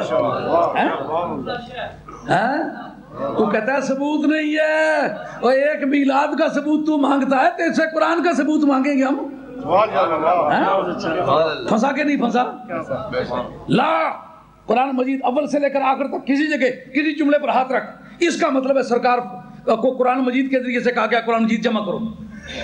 جب قرآن مجید کے جمع کرنے کا حکم ہی نہیں، کیوں جمع کیا ہے؟ نبی کریم علیہ السلام نے فرمایا نہیں جمع کرو، کیوں جمع ہوا ہے؟ اس کے بعد بخاری کا متن قرآن مجید کو جمع کرنے کا چیپٹر، جس وقت کے جنگ یمامہ ہوئی، مشکل یہ بات ہے کہ لوگوں نے چند تقریریں پکائی ہوئی ہیں، لوگوں نے ٹیپ کی ہوئی ہیں، پہلا مصرع مولوی صاحب پڑھتے ہیں تو دوسرا مصرع عوام پڑھنے لگ جاتے ہیں، ان جنے بڑوں نے پکڑو اگلا مصرع۔ بات بھی لاد شریف کے مطلب کہتا ہوں، پٹھے درد کرتے ہوں گے لیکن پٹھے درد نہ کریں تو ورزش کا بنتا کچھ نہیں۔ ہاں سمجھنے والی بات ہے، جب قرآن میں بھی لکھا ہوا نہیں ہے کہ قرآن مجید جمع کرو، حدیث میں بھی یہ حکم نہیں ہے تو کیوں جمع کیا؟ جنگ یمامہ ہوئی، قرہ حضرات کی بڑی تعداد میں شہادتیں واقع ہوئی۔ یہ بات بھی آپ حضرات ذہن میں رکھ لیں کہ کئی صدیوں تک مولوی صاحب کا لفظ عالم اسلام میں نہیں استعمال ہوا، عالم کے لیے عالم نہیں استعمال ہوا، قاری استعمال ہوا مدتوں بعد چل کر کے۔ جیسے فن تفسیر کے لیے پوری پہلی صدی لفظ تفسیر نہیں استعمال ہوا، تعویل استعمال ہوا، اس کے بعد لفظ تفسیر استعمال ہونا شروع ہوا ہے۔ اجرا مائیاں کو پوچھو نا اس والے کانٹے کی کتنا سونا لگا ہے، 5 تولے، تو گچی اٹھا تلاؤ دی بچو ٹانکے کرنا تو 1.5 تولا۔ یہ سناریاں کے چڑھنے نے بعد صاحب ہو رہی ہے سنا، یہ بچوں جو پچھلی کہانیاں پانا ہے نا وہ الگ ہے، جلے سناریاں کے چڑھ سے پتہ لگی اسی۔ ہاں اب فاروق اعظم رضی اللہ تعالیٰ عنہ نے کہا قرآن کی تو بڑی تعداد میں شہادتیں واقع ہو گئی ہیں، اگر اسی طریقے سے ایک اور 2 کھیپیں نکل گئیں تو قرآن مجید تو ختم ہو جائے گا۔ کسی کو 1 پارہ یاد ہے، کسی کو 1 سورت یاد ہے، کسی کو 2 سورتیں یاد ہیں، کسی کو 10 آیتیں یاد ہیں، کسی کو 50 آیتیں یاد ہیں، اور دونوں آدمی کی رہائش کے میں تو 100 میل کا فاصلہ ہے، تو اگر قرآن مجید اس رفتار سے ختم ہوتا گیا تو ایک وقت ایسا آئے گا کہ 10 آیتیں جاننے والا بھی کوئی نہیں ہوگا۔ اس لیے اس وقت لوگ موجود ہیں کہ جن کے پاس اکٹھا کیے جائے تو سارا قرآن مجید مکمل ہو سکتا ہے۔ یہ تجویز جب انہوں نے دی، کیوں میں کہتا ہوں کہ قرآن میں کہیں نہیں ہے، حدیث میں کہیں نہیں ہے، یہ بات صدیق اکبر نے بتلائی۔ انہوں نے فرمایا کیف افعل ما لم یفعلہ رسول اللہ صلی اللہ علیہ وآلہ وسلم، میں وہ کام کس طرح کروں جو سرکار نے خود نہیں کیا۔ اگر ان کے پاس قرآن کا ثبوت ہوتا تو صدیق اکبر تیرا میرا انتظار کرتے؟ فاروق اعظم نے کہتے تھے فلاں حدیث سے ثابت ہے۔ ان دونوں کا مل کے کہنا کہ اس کی کوئی پریسیڈنٹ نہیں ہے، اس سے ثابت ہوا کہ قرآن اور حدیث میں اس کا کوئی ثبوت نہیں ہے۔ آپ نے اس کا قانون کیا پیش کیا؟ کافی خیر، کیوں جناب؟ اگر مصلحت کوئی اتھارٹی نہ ہوتی تو یہ کیوں کہتے اس میں خیر ہے؟ آیت ہوتی تو آیت پیش کرتے، حدیث ہوتی تو حدیث پیش کرتے، اجماع ہوتا، اجماع حضور کے زمانے میں نہیں ہو سکا، اس لیے کہ اجماع تو کسی معنی کے ابہام کو رفع کرنے کے لیے ہوتا ہے، تو سرکار کی موجودگی میں رفع کرنا سرکار سے پوچھ لیں، اس لیے اجماع کا وجود سرکار کی زندگی میں نہیں پایا گیا۔ سرکار کے وصال کے بعد کوئی اجماع ہوتا تو بتا دیتے، قیاس ہوتا تو کہتے فلاں آیت سے انفر ہوتا ہے، فلاں آیت سے یہ بات اخذ ہوتی ہے، کہا نہ آیت سے یہ اخذ ہوتی ہے نہ حدیث سے اخذ ہوتی ہے، لیکن سننا ذرا بیدار ہو کے، پریشان ہو کے نہیں سننا، جب نتیجے پر پہنچو گا تو بھاگو باہر ہو جائے گی طبیعت۔ لیکن ایسے کہانی اور گپے مارنے کی عادت نہیں ہے نا، مسلمانوں نے اتنے پیسے خرچ کیے، دور دور سے چل کے آئے ہیں، اس وقت شیفیلڈ کے آدمی آئے ہوئے ہیں، بری کے آدمی آئے ہوئے ہیں، مینچسٹر کے آدمی آئے ہوئے ہیں، ہالیفیکس کے آدمی آئے ہوئے ہیں، مقامی دوست اپنا کام کاج چھوڑ کے آئے ہوئے ہیں، ان کو کوئی مواد ملنا چاہیے جب وہ جائیں، جب وہ خیالات کو دہرائیں تو انہیں پتہ چلے کہ ہمارا مذہب کسی سچائی پر مبنی ہے۔ اب حضرت صدیق اکبر کے پاس بار بار آ کے وہ دہراتے رہے۔ حضرت صدیق اکبر کہتے ہیں کہ رفتہ رفتہ وہ دہراتے چلے گئے اور اللہ تعالیٰ نے میرے دل میں یہ بات ڈال دی کہ واقعی فی خیر، اس میں خیر ہے۔ اگر خیر کوئی ادارہ نہیں ہے تو وہ کیا خیر ہے جو شرع میں ثبوت نہیں ہے؟ اور اس کے ثبوت پیش کرنے والے کون ہیں؟ فاروق اعظم۔ مان لینے والے کون ہیں؟ صدیق اکبر۔ جو دلیل صدیق اکبر فاروق اعظم نے پیش کی ہے، فاروق اعظم نے مان لی ہے، اس کے مقابلے میں تجھے جرت ہے بات کرنے کی؟ اور سرکار کے میلاد میں لوگوں کو اکٹھا کرنے کا اس سے زیادہ اچھا کوئی ذریعہ نہیں۔ فی خیر، اس کے خیر ہونے میں شک ہے؟ تمام عالم اسلام نے، آل حق نے اس خیر کو تسلیم کر لیا۔ کہتے تو دوسرے، اور صدیق اکبر رضی اللہ عنہ کی خلافت میں اجماع ہوا، رافضیوں نے مانا نہیں مانا؟ اجماع ہوا کہ نہیں ہوا؟ خارجیوں نے اگرچہ خارجی کہلانے کے طور پر بعد میں کہلائے لیکن عقیدہ اس وقت موجود ہو چکا تھا ہے جی. وہ اس اجماع میں شریک ہوئے نہیں ہوئے نا؟ اجماع منعقد ہوا کہ نہیں ہوا؟ کیا مطلب نکلتا ہے؟ اہل باطل اگر اجماع میں شریک نہ ہو تو اجماع پر کچھ اثر نہیں پڑتا. نتیجہ یہ نکلا کہ سرکار کے میلاد پر آج پورے عالم اسلام کا اجماع ہے. جتنے اہل حق ہیں اس پر متفق ہیں. اگر کوئی برے عقیدے کا اور باطل عقیدے کا جو کہ میں پہلے ہندوستانی ہوں پیچھے مسلمان ہوں یا رسول اللہ کہنے کو حرام سمجھتا ہے, سرکار کی قبر شریف کے ارادے سے سفر کرنے کو حرام سمجھتا ہے, ہمارے نزدیک وہ اہل باطل میں سے ہے, ہم تو اس کو اپنے اجماع میں شریک ہی کرنا پسند نہیں کرتے. اچھا اب یہ قرآن مجید جمع ہوا کہ نہیں ہوا؟ اب جناب اس کا طریقہ کار کیا ہوا؟ کمیٹی بنی. کمیٹی قرآن مجید میں لکھا جب قرآن مجید جمع کرنے لگو تو کمیٹی بناؤ. کس پرنسپل کے ماتحت کمیٹی بنی ہے؟ ہم سے پوچھتا میلاد شریف, تو اس کمیٹی کا ثبوت لے, ہم میلاد شریف کا ثبوت لیں گے. کمیٹی بنی, اس کو پریزائڈ کس نے کیا؟ فاروق اعظم نے. اچھا جناب قرآن مجید جمع کون کرے؟ زید بن ثابت کرے, ان کا سابقہ اس میں تجربہ ہے. اب دیکھیے اس میں ایک بڑے لطف کی بات, پروسیجر کیا مقرر ہوئی کہ 2 آدمی کم از کم شہادت دیں کہ یہ آیت سرکار کی زبان مبارک سے میں نے سنی ہے, اس لیے یہ قرآن مجید کیا ہے. وہ بڑے قریب آ گئے, ٹائم تھوڑا رہ گیا بہت ٹائم اگر پٹھوانا ہے آگنے سے دیوں لے کی شاید چیر ہونا ہی کوئی نہیں, یہ صحیح ہے کہ روایت صحیح ہے.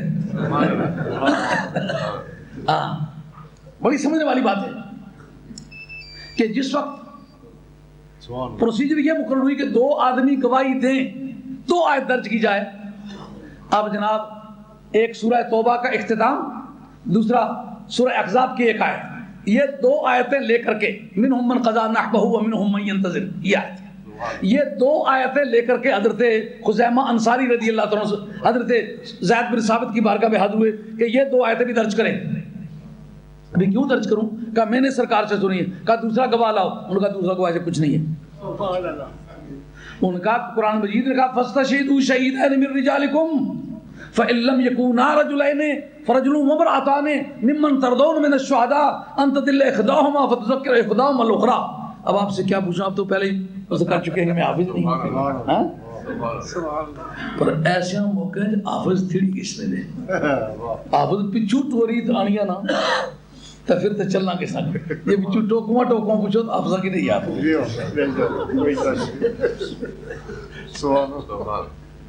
تو یہ اساں لے جڑے ڈنگے نا یہ اساں اپنے صحابہ نال مارے اساں سے ذکر کی نا. ہاں جی اب وہ کہتے ہیں جناب ثبوت لاؤ. قرآن مجید نے کہا تو 2 گواہوں سے کم ہوں تو ہم شہادت نہیں قبول کریں گے. تو جانتے ہو نا فاروق اعظم کو گردن مار کے پرے رکھ دے گا تمہاری. انہوں نے کہا میرے پاس ایک ایسی اتھارٹی ہے عمر کو بھی جھکنا پڑے گا. انہوں نے کہا ثبوت؟ انہوں نے کہا یاد ہے ایک روایت میں آتا ہے کہ گھوڑا تھا, ایک روایت میں آتا ہے اونٹنی تھی. اس سے ہمارا کوئی مطلب نہیں کہ گھوڑا تھا یا اونٹنی تھی. سرکار نے سودا کیا اور کسی جس آدمی سے نہیں اس کو ساتھ لائے, راستے میں اس کے کان میں کسی نے یہ بات ڈال دی کہ اس وقت اس اونٹی کے تمہیں اتنے پیسے دوں گے یا اس گھوڑے کے اتنے پیسے دوں گے, تھوڑے پیسوں میں بیچ رہے ہو. وہ مکر گیا. سرکار نے جب اسے پیسے دینا چاہے انہوں نے کہا میں نے سودا ہی نہیں کیا. یہ پیسے بھی بڑی ماڑی چیز ہے, جدہ جدہ وچ پئی گے نا کم نہ خراب. یہ اساں نال بھی جڑے بندے تیڑن ہوئے نا اگر نہ کہ پیسے نہ لبنے تے تیڑن ہونے کوئی نہیں. سچی گل انہاں نے بھی پتے چاہیے یہ پیسے سچے مذہب ریرا تلی پر تھکنے دی کوئی تیار نہیں. تے جھوٹیاں مذہباں کی پیسے لبنے کے نہیں اساں جلے آنے اساں لبنے تو تساں بھی نہیں سے مننے ہونے. ہن جا تساں بھی پتہ لگے چپ کری گئے ہو کہ نہیں. میں آکھا وہ انہاں کی لبنے جب تک بکے نا بکنا نہیں ہونا. پہلے بکنا پیچھے بکنا. اے بکنے نا کم جڑا کیتا نہیں بکے. یار کلمہ بھی پڑھے کہے میرے جیسا ہے. ایک بار یار آ کے بوٹی ماڑی ماڑی بھیج جائیے پھر پتہ لگی رسی تھوڑی بوٹی تھوڑی بھیج جیسی نہیں ہو سکتے. تو نبی جیسا کس طرح ہو سکتے پاگلا. اب جناب انہوں نے کہا کہ میں نہیں دیتا کہ یہ میں نے بھیجی نہیں ہے. انہوں نے کہا گواہ لاؤ. سرکار نے کہا گواہ تو میرے پاس کچھ نہیں, کوئی نہیں ہے. حضرت خزیمہ انصاری کہتے ہیں میں گواہ ہوں. ماشاءاللہ. سرکار فرمایا تم تو موقع پر موجود نہیں تھے, گواہ کیسے ہو؟ انہوں نے کہا یا رسول اللہ آپ کی زبان سے سن کے میں گواہ ہو گیا. سرکار نے فرمایا سننے سے گواہی نہیں ہوتی, یہ اشاعت سمعی اشاعت عینی چاہیے. اس وقت وہ عرض کرنے کہ یا رسول اللہ قبل اس کے کہ میری آگے بات چلے میں آپ سے پوچھتا ہوں میں خدا کی خدائی کا گواہ ہوں کہ نہیں ہوں؟ ماشاءاللہ. ان کا ہو اشہد اللہ الہ الا اللہ جو کہتے ہو. عرض کیا یا رسول اللہ میں نے خدا دیکھا ہے؟ کہا دیکھا تو نہیں. کہا پھر میں کس طرح گواہ ہوں خدا کا؟ کہا میری زبان سے سنا ہے تم نے. کہا آپ کی زبان سے سن کے میں خدا کی خدائی کا گواہ ہو سکتا ہوں, تو آپ کی زبان سے سن کے میں ایک گھوڑے کا گواہ نہیں بن سکتا. نعرہ تکبیر، عظمت رسول،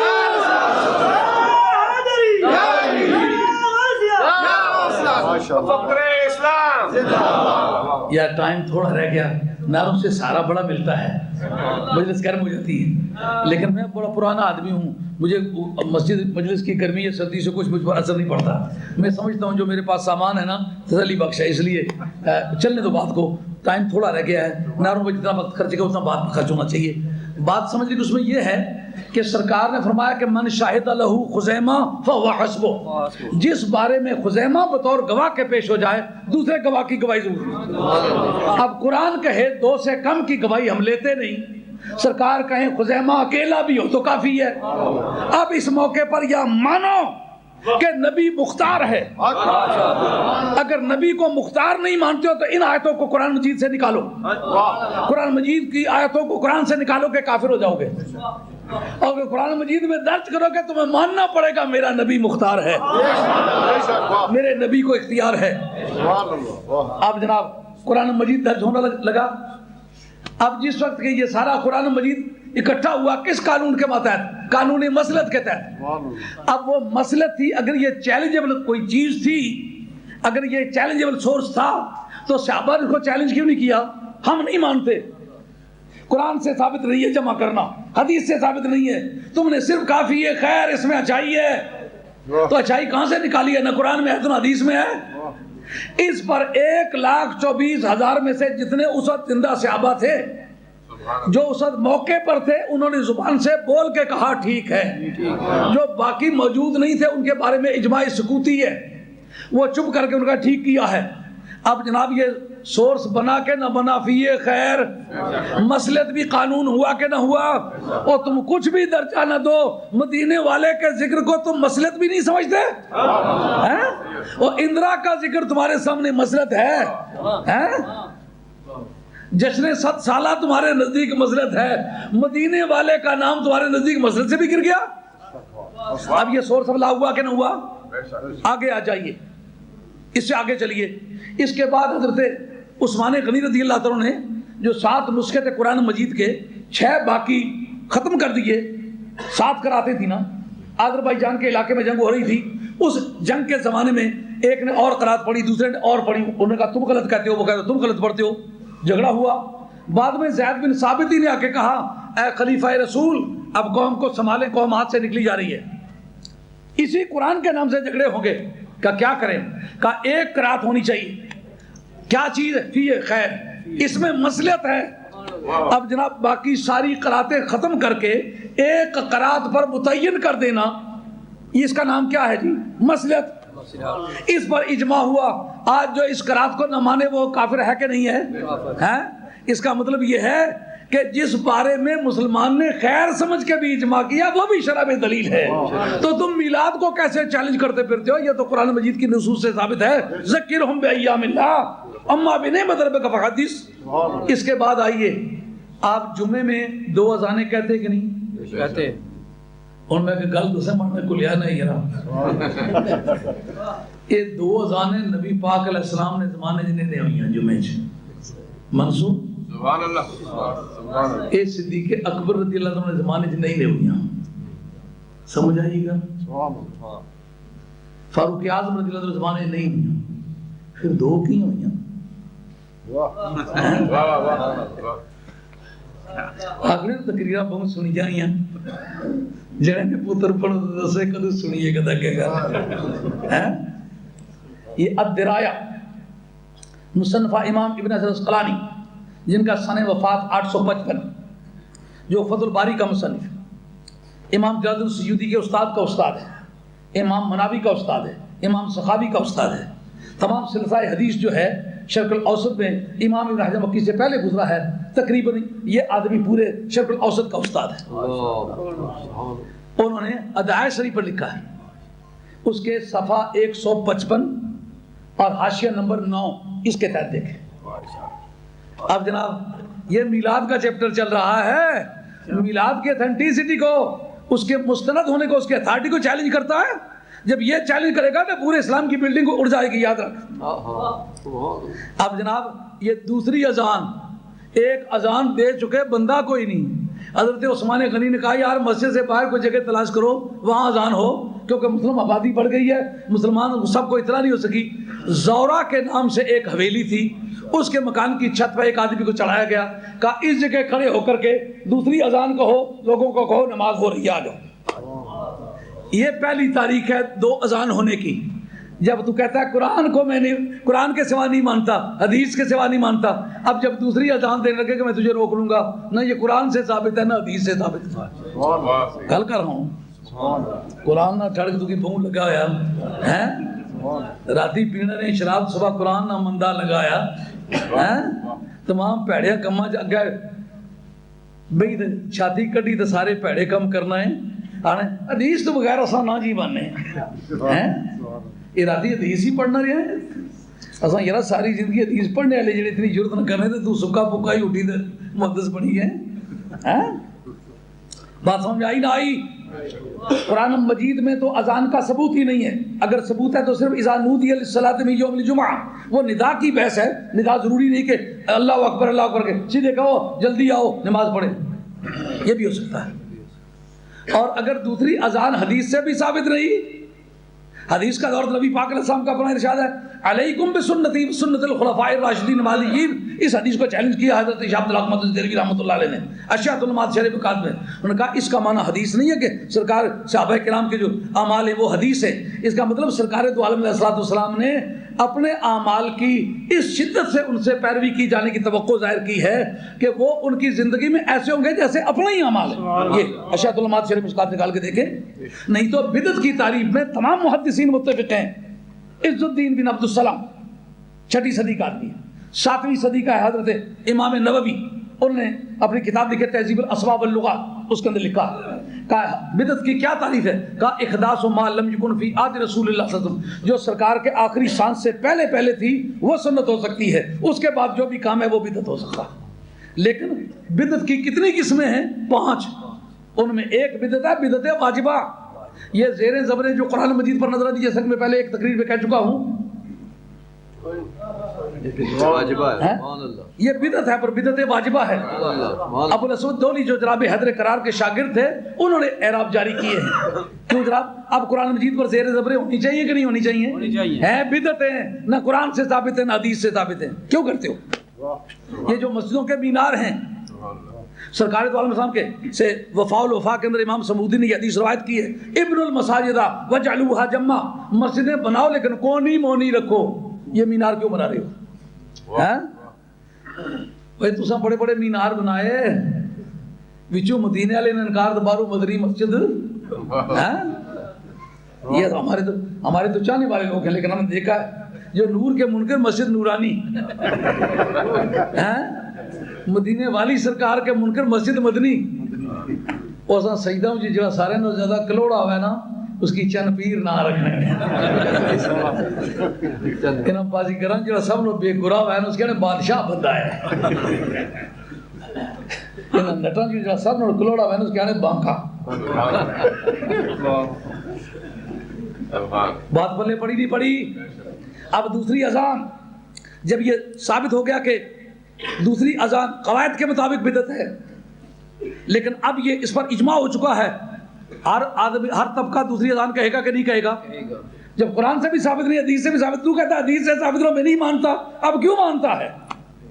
جس طرح کے دوسری اذان کو دخل ہے جمعے کے اکٹھ میں، اسی طرح آج ایک ضرورت پیش آ گئی ہے، جس وقت اپنوں اور بیگانوں کی تمیز نہیں ہو سکی، کہا کیا کریں، کہا میلاد مناؤ، پتہ چل گیا کس کا عقیدہ تھا ہے؟ جیسا آپ دیکھتے ہیں کہ جس وقت جنگ ہوئی ہے بدر شریف میں، اخذ کا نعرہ لگایا، کہا وہ اخذ کے منکر ہیں، یہ اخذ کے ماننے والے ہیں، وہ بہت سارے خدا مانتے ہیں، یہ اکیلا خدا مانتے ہیں، اب نعرہ اخذ کا لگاؤ تاکہ بولی سے پتہ چل جائے ہمارا ہے یا ان کا ہے۔ بھائی تو پہلے تو اخذ کا نعرہ لگانا ضروری نہیں تھا، لیکن اب اگر کوئی اخذ کا نعرہ نہ لگائے، قتل کر دیا جائے، شرعی طور پر کیا حکم ہے مولانا؟ کوئی قصاص نہیں پڑے گا، اس لیے کہ تھا تو مستحب، لیکن اب علامت مقرر ہو گیا ہے اپنے اور بیگانے کی تمیز کے لیے، اب یہ نعرہ لگانا واجب ہے۔ یہ بات فقہ کے اندر موجود ہے کہ جس وقت کوئی شعار مقرر ہو جائے، علامت مقرر ہو جائے، بے شک کل تک وہ مستحب تھی، کل تک وہ جائز تھی، آج وہ واجب ہو جائے گی۔ کیوں جناب؟ شعار مقرر کر لیا گیا کہ اپنا کون ہے بیگانہ کون، جو اخذ کا نعرہ لگائے وہ اپنا ہے، جو اخذ کا نعرہ نہ لگائے وہ بیگانہ ہے۔ لیکن جو جنگ یمامہ ہوئی، جو پہلے لڑنے آئے تھے وہ ایک خدا سے زیادہ کے قائل تھے، اب جو یمامہ میں لڑنے والے ہیں وہ باقی معاملات میں فٹ ہیں، سرکار کے ختم نبوت میں متفق نہیں ہیں، خدا کو وہ ایک مانتے ہیں، سرکار پر نبوت کا خاتمہ نہیں مانتے۔ سرکار کا پر نبوت کا خاتمہ یہ سرکار کی صفت ہے نا، ایک صفت کا منکر ہے نا، لیکن اس کو اپنا سمجھا گیا نہیں، سمجھا گیا۔ اس کا مطلب یہ کہ سرکار کی ایک صفت کا منکر اگر اپنا نہیں ہے تو پھر مجھے یہ بتا، نور سرکار کی ذات ہے، جو ذات کا منکر ہے وہ اپنا کس طرح ہوگا؟ علم غیب کلی یہ سرکار کی ایک صفت ہے، جو اس کا منکر ہوگا وہ اپنا کس طرح ہوگا؟ سرکار دو عالم علیہ السلام کا حاضر و ناظر ہونا سرکار کی صفت ہے۔ ایک ختم نبوت ایک ایسی صفت تھی جس کا منکر تھا مسلمہ، کہا کہ ہمارا نہیں، قتل کریں گے اس کو، کیونکہ ایک صفت کا منکر ہے۔ یار ایک صفت کے منکر کا اگر یہ عالم ہے تو کئی صفتوں کے منکر کا کیا عالم ہونا چاہیے؟ اس وقت نعرہ کیا مقرر ہوا، کوڈ ورڈ کیا مقرر ہوا، شعار کیا مقرر ہوا؟ کہا ادھر کفار مکہ کے مقابلے میں اخذ کا نعرہ، ادھر یمامہ کے منکرین کے مقابلے میں یا محمدہ۔ اب یا محمدہ پہلے کہنا صرف جائز تھا، اب واجب ہو گیا، ہے بدعت، مگر بدعت ہو کر واجب ہو گیا کہ نہیں ہو گیا؟ یہ مینار جو آپ نے مسجدوں کے مینار بنائے ہوئے ہیں یہ بھی بدعت ہے۔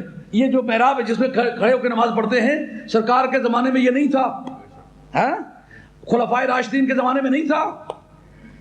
حضرت عمر بن عبدالعزیز نے پہلی مرتبہ یہ بنایا، جس کو وفاء الوفا کے اندر امام سمودی نے نقل کیا ہے، الوفا بآوال المصطفیٰ، اس کے اندر ابن جوزی نے اس کا ذکر کیا ہے کہ یہ محراب جس پر آپ کھڑے ہو کے امام کو کھڑا کرتے ہیں، یہ سرکار کے دور سے لے کر کے پہلی صدی کے اختتام تک کہیں نہیں تھا۔ بدعت ہوا کہ نہیں ہوا؟ اب تو لے کدال ساری دنیا کی جتنی مسجدیں سب کے مینار بھی اکھاڑ، اور سارے محراب بھی اکھاڑ، پھر بات کرنے آ کے میلاد میں مناؤں کہ نہ مناؤں، اور مینار زیادہ ضروری ہے کہ مینار والا زیادہ ضروری ہے؟ محراب زیادہ ضروری ہے کہ محراب والا زیادہ ضروری ہے؟ ایک پتہ ہے محراب کی یہاں ہے، یہ شاہ عبدالحق صاحب رحمۃ اللہ ذکر کیا اس کا اشاعت علماء شرح مشکات ہے۔ محراب حرف سے مشتق ہے، کبھی کبھی اس میں ظرف، کبھی کبھی اس میں آلہ، اس میں ظرف کے معنی میں استعمال ہوتا ہے۔ یہ محراب جو ہے یہ ہے اس میں آلہ ہے، لیکن استعمال ہوتا ہے ظرف کے معنی میں۔ کس معنی میں؟ لڑائی کی جگہ، حرب کے معنی لڑائی، تو محراب کے معنی لڑائی کی جگہ۔ کیا مطلب؟ جتنی باطل طاقتیں ابھرے گی، محراب امت جو ہے، محراب رسول جو ہے، امت مسلمہ کا جو محراب ہے، یہاں سے اس کے خلاف جنگ چھیڑی جائے گی۔ حفاظت پھول کی ممکن نہیں ہے اگر کانٹے میں ہو ہوئے حریری۔ جو کہتے ہیں سارے ہی اچھے ہیں جی، ہمارا دروازہ سب کے لیے کھلا ہوا ہے، یہ منافقین کی بولی، اہل حق کی بولی نہیں۔ ہاں، اہل حق اہل باطل کو نکھار کے رکھتے ہیں۔ اب مجھے یہ ذرا سوچ کے بتلاؤ، قرآن مجید کے اعراب بھی بدعت ہوئے، مینار بھی بدعت ہوئے، اور محراب بھی بدعت ہوا، تو یہ بدعتیں کیسی ہیں جناب؟ مجھ سے پوچھو، واجب ہے۔ کیوں؟ ایک آدمی ہے، اس کا وضو نہیں ہے، نماز جا رہی ہے، شہر سے گزرا جا رہا ہے، اس کو پتہ نہیں مسجد کہاں ہے، مینار رہنمائی کرتا ہے، ادھر آ، کہاں جاتا ہے؟ یہ مسجد ہے نا، ادھر آ کے نماز پڑھ۔ اب ذریعہ واجب ہوتا ہے کہ نہیں فقہا کی زبان میں؟ ذریعہ فرض ہوتا ہے کہ نہیں؟ ذریعہ سنت ہوتا ہے کہ نہیں؟ اب اس کی کیا چیز بچی ہے؟ نماز کیا تھی؟ فرض. بچائی کس نے ہے؟ مینار نے. تو اب مینار جو ہے یہ فرض کے بچانے کا ذریعہ بنا، پھر مینار فرض ہوا کہ نہ ہوا؟ یہ جا رہا ہے مینار، اسے اوپر سے اتنی بڑی عمارتیں نظر نہیں آ رہے، گلی میں سے گزرا جا رہا ہے، پوچھنا چاہتا ہے، بولی نہیں جانتا. محراب دیکھا، اس نے کہا اس طرح کی ساخت تو نہ گردوارے کی ہوتی ہے، نہ چرچ کی ہوتی ہے، نہ سنی گاہ کی ہوتی ہے، نہ کسی آتش کدے کی ہوتی ہے. یہ خدا کے فضل و کرم سے مسجد ہی ہے. مینار بتا رہا ہے. اب مینار کو دیکھ کے جس نے آیا ہے، محراب کو دیکھ کے اس نے مسجد میں آ گیا ہے. اب اس نے وقت پر نماز پڑھ لی ہے. میں پوچھتا ہوں پڑھی اس نے کیا ہے؟ نماز. کیا تھی؟ فرض. اور بچایا کہ کس نے ہے؟ محراب نے. تو اب فرض کا ذریعہ کیا ہوتا ہے؟ فرض ہوتا ہے. اب یہ بدعت ہو کے فرض ہوئے کہ نہیں ہوئے؟ قرآن مجید کی زیریں زبریں نہ ہوں، معنی میں اختلاف لازم آئے گا کہ نہیں آئے گا؟ خرابی لازم آئے گی کہ نہیں آئے گی؟ اب کس ذریعے سے وہ بچا ہے؟ زیروں زبروں کے ذریعے سے. زیریں زبریں تو یار بدعت ہے. قرآن مجید کو غلطی سے بچانا یہ فرض ہے کہ نہیں؟ زیریں زبریں اس غلطی سے بچانے کا ذریعہ بنی کہ نہیں بنی؟ اس کو بچانا فرض تھا. یہ فرض ادا کس طرح ہوا؟ بدعت کے ذریعے سے ہوا. پھر وہ بدعت فرض ہوگی کہ نہیں ہوگی؟ آج جس وقت جھگڑا پڑ گیا کہ عربی بولنے والے، قرآن مجید پڑھنے والے، حدیث پڑھنے والے، لمبی لمبی داڑھیوں والے، نعرے مارنے والے، یہ ہیں ہندو کے ایجنٹ، ہے یہودی کے ایجنٹ. اب پتہ نہیں چلتا کیا کریں. کہا وہ فارمولہ استعمال کرو جو فاروق صدیق اکبر نے کہا. وہ بھی عربی بولتے ہیں، یہ بھی عربی بولتے ہیں، وہ بھی لمبے کرتوں والے، یہ بھی لمبے کرتوں والے، یہ ایماندار بھی نمازی اور بے ایمان بھی نمازی ہیں، یہ بھی اذانیں کہنے والے، وہ بھی اذانیں کہنے والے، یہ بھی اقامتیں کہنے والے، وہ بھی اقامت. تو جب نمازی قسم کے بے ایمانوں سے واسطہ پڑے تو پھر کیا نعرہ؟ کہا یا محمدہ کا نعرہ لگاؤ.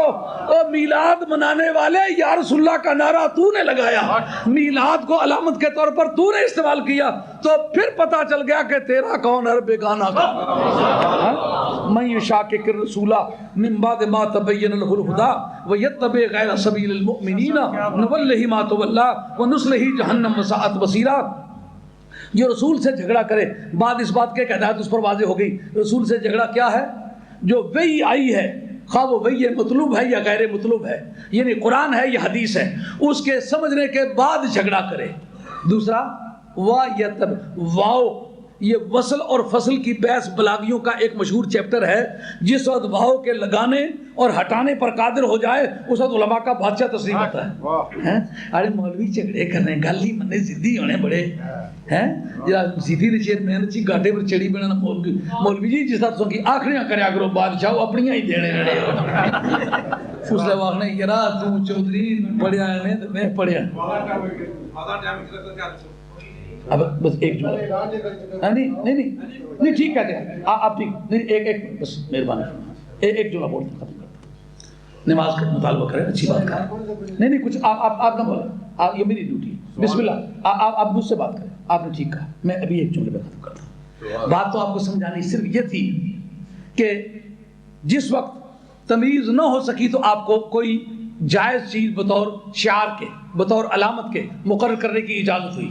تو آج میلاد مقرر کرنے کے ذریعے سے وہ صدیق اکبر والا فارمولہ مقرر ہوا کہ جس وقت نمازی بھی ہوں، اذانیں بھی کہیں، اقامتیں بھی کہیں، لیکن اپنے نہ ہوں تو پھر تمیز کرنے کا کہتے. کہا یا رسول اللہ کا نعرہ لگاؤ.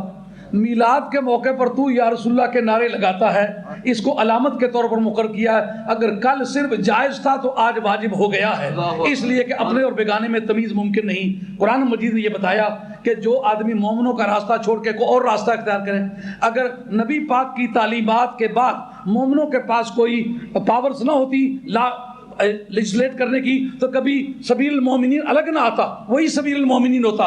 اس کا مطلب یہ کہ نبی پاک علیہ السلام کی بارگاہ سے اجماع کے ذریعے سے بھی، قیاس کے ذریعے سے بھی، مسلک کے ذریعے سے بھی قانون سازی کا حق ملا. تو جس طرح اس پر عمل کرنا ضروری ہے، اس پر عمل کرنا ضروری ہے. جس طرح باقی دین کے کام آپ نے کیے ہیں اسی طرح میلاد شریف بھی کریں. اللہ آپ کو جزائے خیر عطا فرمائے. اور میں آپ کا شکریہ ادا کرتا ہوں جو آپ نے نماز پر متوجہ کیا ہے. اللہ آپ کو جزائے خیر دے. وما علینا الا البلاغ المبین. وآخر دعوانا الحمدللہ رب العالمین والصلاۃ والسلام علی رسول اللہ. اور پروردگار زمین و آسمانوں کے بام و در سرکار کے ذکر پاک سے گونج اٹھے.